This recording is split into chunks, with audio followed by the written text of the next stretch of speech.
पहुंचा दिए उधर। हाथ में चंद्रमा का दर्शन कीजिए, मुझे बताना ही नहीं पड़ेगा, अपने आप दिखेंगे आपको। जिनका पूरा बन रहा हो चांद तो परम सौभाग्यशाली, जिनका थोड़ा थोड़ा बन रहा है वो भी सौभाग्यशाली, लेकिन पूरा अगर बन रहा है, देखो पूरा चांद बनना चाहिए। जैसे कि यहाँ से शुरू हो रहा है, यहाँ से खत्म हुआ।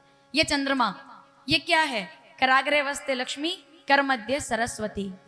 क्योंकि चंद्रमा भी समुद्र से प्रकटे हैं और लक्ष्मी भी समुद्र से ही प्रकटी है, तो इसके कारण से कर मध्य सरस्वती, कर मूले च गोविंदम, प्रभाते कर दर्शनम। सब तो आपके हाथ में है, सब देवता तो आपके पास है, फिर भी ना कोई दर्शन करे, फिर भी रोता ही रहे, परेशानी होता रहे, तो भगवान भी फिर क्या करे? आप भजन करें, आप त्रिकाल संध्या करना चाहते हैं ना, मैं बहुत साधारण सिंपल बता रही हूँ आपको। सुबह उठिए, सबसे पहले अपने हाथों का दर्शन कीजिए, पृथ्वी को प्रणाम कीजिए। दोपहर हो जाए, त्रिकाल संध्या किसको कहते हैं? संसारियों के लिए। दोपहर हो जाए, अब त्रिकाल संध्या कैसे करोगे आप? अब हर समय तो भगवान के सामने नहीं बैठ सकते, कोई बात नहीं, कोई भी बात नहीं, हम आपके लिए सरल कर देते हैं ना। आप संध्या करने तो नहीं बैठ सकते, भोजन करने तो बैठते होंगे ना दोपहर में। अब लगभग सभी बैठते हैं, तो जब भोजन की थाली सामने आए, भैया एक नियम तो बनाना पड़ेगा आपको, ये मेरी दक्षिणा है शिव पुराण की। एक नियम तो आप बनाओगे कि जब भी भोजन की थाली सामने आए, दोपहर में भोजन हम लोग करते हैं, भोजन की थाली सामने आएगी तो सीधे हम ऐसा नहीं कि खाने लग जाएं, हम दोनों हाथ जोड़कर अपने ईश्वर को, हमारा उदर पूर्ति करने के लिए, ये अन्न भगवान जो सामने आए हैं, इनके लिए ईश्वर को प्रणाम करते हैं। ये दोपहर की संध्या है। आई मेरी बात समझ में आपको? बिना ईश्वर का ध्यान किए अपने बच्चों को भी सिखाओ आप। अब मैं थोड़ा सा क्या है, कड़वा बोलूंगी और आपको फिर ऐसा लगेगा कि ऐसा बोल रहे हैं। हम क्या बात करें? आप मोबाइल में कार्टून ना लगाओ तब तक आपका लड़का भोजन नहीं करता है। गलत बोल रही हूं तो बता देना आप। मम्मी के एक हाथ में मोबाइल, एक हाथ में बच्चा, और उसमें चल रहा है मैं तोता कालू मदारी आया। असली बात है, कालू मदारी आया, हाथी राजा कहाँ चले, सूंड उठाकर कहाँ चले, चल रहा है मोबाइल में। अब अगर थोड़ा सा बंद कर दो तो ये उत्पात मचा दे, फेंक दे थाली। नहीं होता है क्या ऐसा आजकल? और किसकी वजह से हुआ है? ईमानदारी से अब मान लो इस बात को आप, किसकी वजह से हुआ? क्या वो बच्चा जन्म लेते ही मोबाइल लेकर आया था? क्या वो बच्चा हाथ में मोबाइल पकड़े हुए था? क्या वो बच्चा मुट्ठी में मोबाइल बांध के लाया था? क्या है ना, मुट्ठी बांधी उसने, लेकिन उसमें क्या सिम कार्ड थी? मोबाइल था? कीपैड लेकर आया था? नहीं। किसने दिया मोबाइल?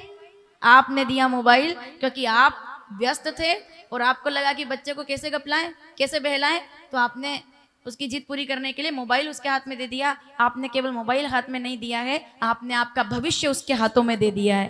क्योंकि जो बच्चा अगर नहीं कर रहा है भोजन, क्या होगा 2 दिन में, क्या हो जाएगा 3 दिन में? मत खाने दो, मत खाने दो। मैं तो कहती हूँ कड़क निर्णय करो, अनुशासन लाओ वापस से।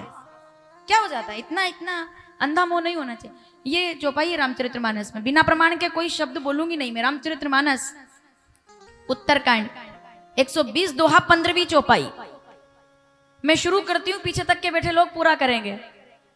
ये क्यों हो रहा है? क्यों हो रहा है ऐसा? क्योंकि मोह सकल व्याधिन कर मूला, और जही ते पुनि उपजई बहुसूला। आप अपने लिए कांटे खड़े कर रहे हो और तो कुछ नहीं, उसकी जिद पूरी करके। मत करो ये। नहीं खाए कोई बात नहीं बेटा, देर से खा लेना, मोबाइल तो नहीं देंगे तुझे। हमने दिया, हमने उसको समझाया, हमारे पास समय नहीं था। अब चक्कर ये कि बच्चों को क्या दोष दें? कई बार ऐसा होता है, बच्चा इधर टंगा रहता बेचारा और माता जी स्वयं, वो भी तो बड़े शहरों में देख लो आप, ये हालत है। बच्चा लटकते लटकते गिर ही जाता है, ये मोबाइल नहीं छूटता इधर से। सवाल ये थोड़ी है कि मोबाइल होना चाहिए कि नहीं, ये तो बहुत छोटी बातें हैं।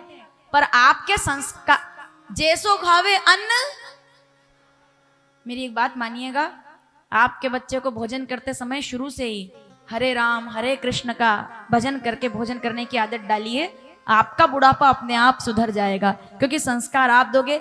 ये कथाओं में कोई ताकत नहीं है। हमसे लोग कहते हैं कि सुधार दो बच्चों को, अच्छा अब ये काम भी हम करें, कमाल है। बच्चा आपका जिद करता है, आप हम लोगों से आके कहते हो बोले क्या करें, सुनता ही नहीं है, क्योंकि आपने सुनाया नहीं। लंबा विषय है, इस पे बात नहीं करेंगे। शिव पुराण में मैंने कोई बात की नहीं है संसार के बारे में, आप 3 दिन से इस बात के गवाह हो। भागवत में तो हम करते रहते हैं इधर उधर बातें, कुछ ना कुछ समाज से जुड़ी हुई। शिव पुराण में मैंने कुछ बोला ही नहीं है, ये पहली बार है आज कि मैं इतना बोल रही हूँ, वरना मैंने कथा पे ही ध्यान दिया पूरा।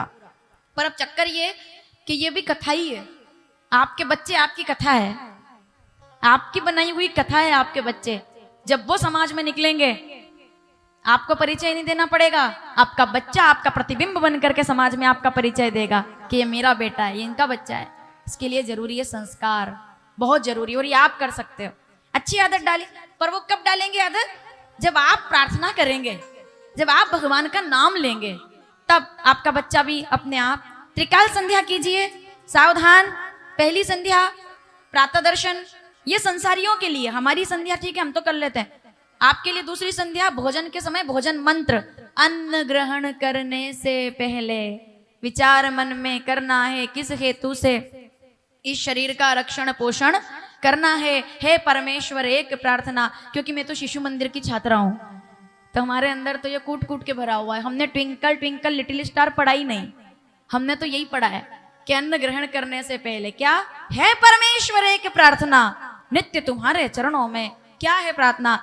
लग जाए तन मन धन मेरा मातृभूमि की सेवा में, मैं सदैव सेवा करता रहूं, और यही अन्न मेरे हृदय को और मेरे शरीर को शक्ति प्रदान करे, और ये जरूरी है।